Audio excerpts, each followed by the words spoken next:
Minister I'm requesting mister Bandi Sanjay గారు, నిన్న మీరు చెప్పిన దాని ప్రకారంగా రాష్ట్ర ప్రభుత్వం చేసుకోవచ్చు కదా అనే మాటకు అనుగుణంగా కేంద్రం నుంచి మాకు సంబంధించిన ఒక చిన్న, మీరు ఒట్టిగా మామూలు వ్యక్తిగా మాట్లాడలేదు, నేను కూడా మామూలు వ్యక్తే కాదు, రాష్ట్ర మంత్రిగా అందులో బలహీన వర్గాల పోర్ట్ఫోలియో నేను మీకు విజ్ఞప్తి చేస్తున్నా. మీరు చెప్పిన దాని ప్రకారంగా మీరు కేంద్రం నుంచి రాష్ట్ర ప్రభుత్వం చేసుకోవచ్చని ఒక మాట ఇస్తే 24 గంటల్లో దాన్ని మేము అమలు చేసి చూపెడతాం. మా ప్రభుత్వం దగ్గర మాకు ఆ చిత్తశుద్ధి ఉంది. నెంబర్ 1, ఇవాళ బండి సంజయ్ గారు, కిషన్ రెడ్డి గారు, అరవింద్ గారు, లక్ష్మణ్ గారు, ఈటల రాజేందర్ గారు, వాళ్ళిద్దరు మంత్రులు, వీరు ముగ్గురు బలహీన వర్గాల బీజేపీ నాయకులు తెలంగాణ నుంచి ఇవాళ మాట్లాడుతూ ఉన్నారు. ముస్లింలకు సంబంధించి ఇప్పటిదాకా మీరు కూడా ముస్లింలకు సంబంధించి ఒకవేళ నిజంగానే మీరు అంత వ్యతిరేకంగా ఉంటే, ముస్లింలకు రిజర్వేషన్ వర్తించద్దు భారతీయ జనతా పార్టీ నాయకత్వం అనుకుంటే, మీరు ఇస్తున్న 10% ఈడబ్ల్యూఎస్లో ముస్లింలు ఉన్నారు కదా, మీరే చట్టం చేశారు కదా 10%లా 10% ఈడబ్ల్యూఎస్లో ముస్లింలు కాదని మీరు రిజర్వేషన్ ఇస్తా ఉన్నారో చెప్పండి ధైర్యంగా. ఇలా 10% ఈడబ్ల్యూఎస్లో ముస్లింలు రిజర్వేషన్ ఇస్తూ, when you are giving 10% EWS reservation to EWS, the part of Muslim also there. ఇవాళ ఎందుకు మీరు దాని గురించి మాట్లాడతలేరు? మాట్లాడితే మీకు మళ్ళీ ఎంతసేపు పోతున్నా మతతత్వం. అరే మీరు ఆంధ్రప్రదేశ్లో పొత్తుంది, మీ రాజకీయంగా భారతీయ జనతా పార్టీ తెలుగుదేశం పొత్తున్న రాష్ట్రంలో కూడా ఇలా 4% రిజర్వేషన్ అమలవుతోంది. మీరు దాన్ని తీసేయగలిగే దమ్ముందా? ఆంధ్రప్రదేశ్లో మీరు అలయన్స్ పార్ట్నర్ మీరు. అరే రంజాన్కు సెలవులు ఇచ్చి ఆంధ్రప్రదేశ్లో జీవిస్తే, తెలంగాణలో జీవిస్తే బండి సంజయ్ రాజకీయం మాట్లాడతాడు. చెల్లని ఓట్లంతా మెజార్టీ రాని ఎమ్మెల్సీ ఓడిపోతే రంజాన్ గిఫ్ట్ అంటాడు. ఏం మాట్లాడతారు? ఇవాళ ఒకటే మాట అడుగుతున్నాం. నరేంద్ర మోడీ గారి స్పీచ్ ఉంది, ఆయనే ముఖ్యమంత్రిగా ఉన్ననాడు 70 ముస్లిం మైనార్టీలకు ఏబీసీ రిజర్వేషన్ ఇచ్చినా నేను బయట చెప్పుకోలేదు, ప్రెస్ కాన్ఫరెన్స్ మార్కింగ్ కాదు, వీడియో ఏది వాడలేదు. ఇది నరేంద్ర మోడీ ఇచ్చినటువంటి వీడియో. ఇది మీకు ప్రెస్ అందరి వాట్సాప్ గ్రూప్ లో పెడితే చూడండి ఒక్కసారి. అరే ప్రైమ్ మినిస్టర్ మాట్లాడిండు, నేను గుజరాత్ ముఖ్యమంత్రి ఉన్నాడు, నేను 70 ముస్లిం అల్పదాయక వర్గాలకు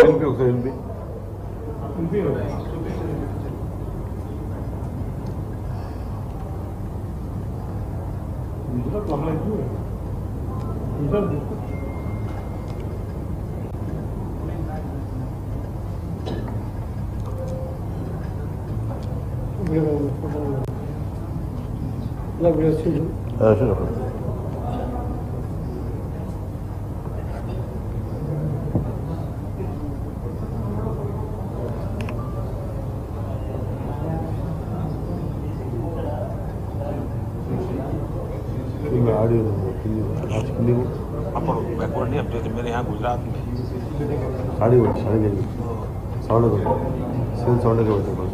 సౌండ్ పెట్టమ్మా. मुस्लिम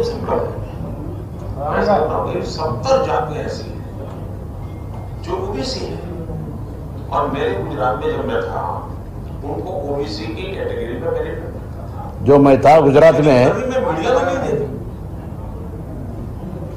సో ఇట్స్ క్లియర్. నేను గుజరాత్ ముఖ్యమంత్రిగా ఉన్నాడు, 70 ముస్లిం వర్గాలను ఓబీసీ జాయిన్ చేసిన నేను చెప్పుకోవాలి, ప్రెస్కోని చెప్తున్నాడు. నేను ఉన్నాడు అంటే ప్రధానమంత్రి విషయం చెప్తున్నాడు.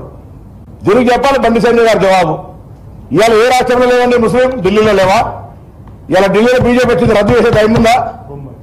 బొంబాయి మహారాష్ట్రంలో లేవా? వాళ్ళ రాష్ట్రంలో ఏ రాష్ట్రంలో లేవని అడుగుతా ఉన్నాం. ఇలా అసలు వీళ్ళకు కనీస జ్ఞానం ఉంటే తెలంగాణలో గ్రామాల్లో పుట్టినోడు తిరిగినోడు ఎవడైనా దూదేకులోళ్ళు ఇతర ముస్లిం వర్గాలు బీసీల నుంచి ఇలా కొత్తగా వచ్చినాయా? మీరు అడుగుతాను ఒక చిన్న విచిత్రమైన ప్రశ్న బండి సంజయ్ గారు అడిగితే 10% వాళ్ళకి పోతాయని మా గౌరవ శిరీష్ గారు అడుగుతారు. 42% రిజర్వేషన్ వస్తే ఏబిసిడిజి కేటగిరీ ఉంది, ఎవరి పాపులేషన్ ప్రకారంగా క్యాస్ట్ వైజ్ డివైడ్ అవుతాయి. ముందు 42% వచ్చింది, తర్వాత కదా మాట్లాడాల్సింది.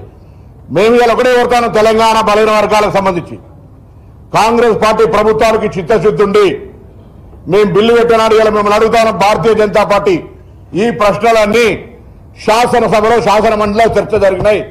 దాని తదుపరి మీరు ఏకగ్రీవంగా తీర్మానానికి అమలు చేసిన జాతీయ పార్టీ నేషనల్ స్టాండ్ ఒకటి, రాష్ట్ర స్టాండ్ ఒకటి ఉండద్దు. మీ ఎమ్మెల్యేలు శాసన మండలిలో శాసన సభ లోపల ఈ బిల్లును మేము ఏకగ్రీవంగా ఆమోదం చేస్తున్నామని మద్దతు ఇచ్చినారు. మద్దతు చేసినారు. అసెంబ్లీ ప్రొసీడింగ్స్ ఇస్తాం. కేంద్ర పార్టీగా వాళ్ళ అనుమతి లేకుండా జరగలే. ఇలా వాళ్ళని అడుగుతా ఉన్నాం. ఇలా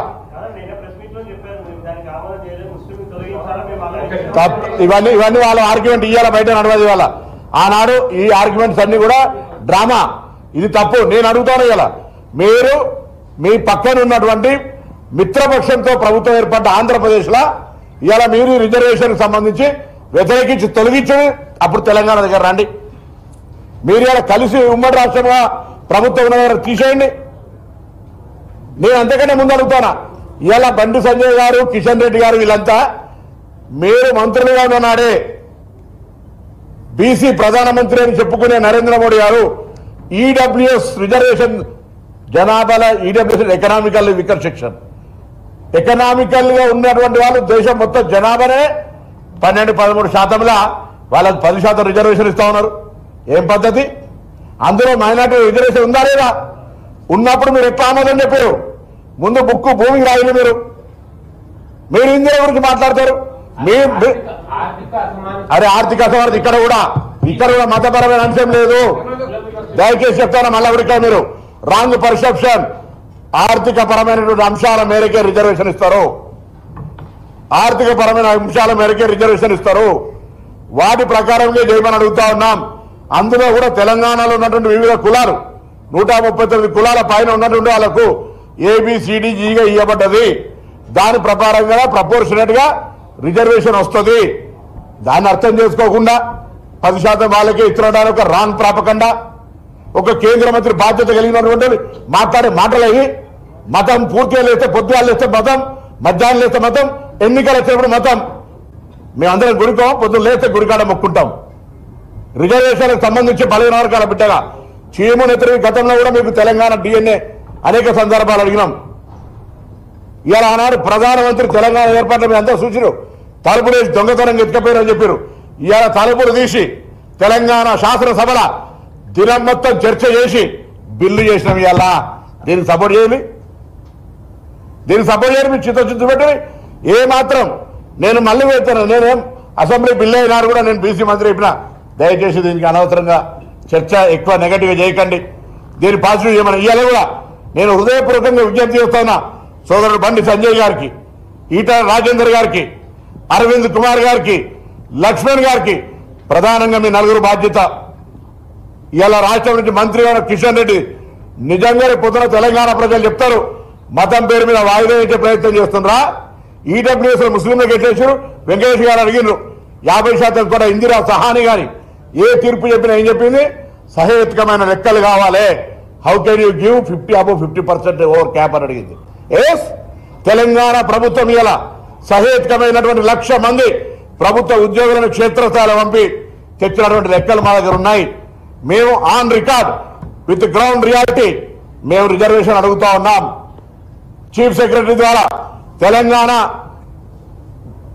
మా యొక్క ప్లానింగ్ డిపార్ట్మెంట్ ద్వారా BC కమిషన్ ద్వారా అప్రూవ్ అయ్యి, డెడికేటెడ్ BC కమిషన్ ద్వారా అప్రూవ్ అయ్యి, చట్టం ద్వారా కేబినెట్ అప్రూవ్ అయ్యి, శాసనసభలో అప్రూవ్ ఇచ్చిన తర్వాత కూడా మీరు దాని శాంటిటీ ఒకవేళ లెక్క పెడితే మీరు ప్రజాస్వామ్యాన్ని అపహాస్యం చేసినట్టే. మీరు చేసే చట్టం మేము చేసే చట్టం కాదా? అందుకే దయచేసి శాసనసభలో మీరు BCల ఇది యొక్క 42% మద్దతు ఇచ్చిండ్రు. మీరు 50% పైన కోర్టుల ఈడబ్ల్యూఎస్ ఇప్పుడు తెలంగాణ 54% ఉందబ్బా. చాలా రాష్ట్రాలు 60-70% ఈడబ్ల్యూఎస్ వచ్చిన తర్వాత మొత్తం రాష్ట్రాల లెక్కలు ఉన్నాయి మా దగ్గర. ఏ రాష్ట్రంలో 50% క్యాప్ దాటిపోయింది. ఒక్కసారి డోర్ ఓపెన్ అయినాక నాకు మా BCలకు ఎందుకు డోర్ ఓపెన్ కాదు?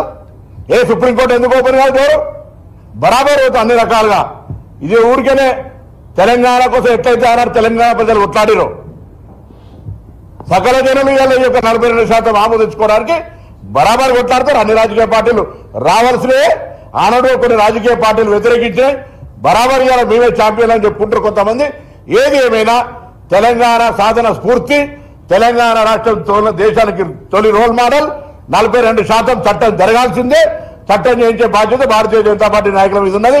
లేదా నిన్న మీరు చెప్పినట్టుగా రాష్ట్రం చేసుకొచ్చుకొని ఒక కాగితం ఇస్తే 24 గంటలు చేసి పెడతారు మా అధ్యక్షుడు.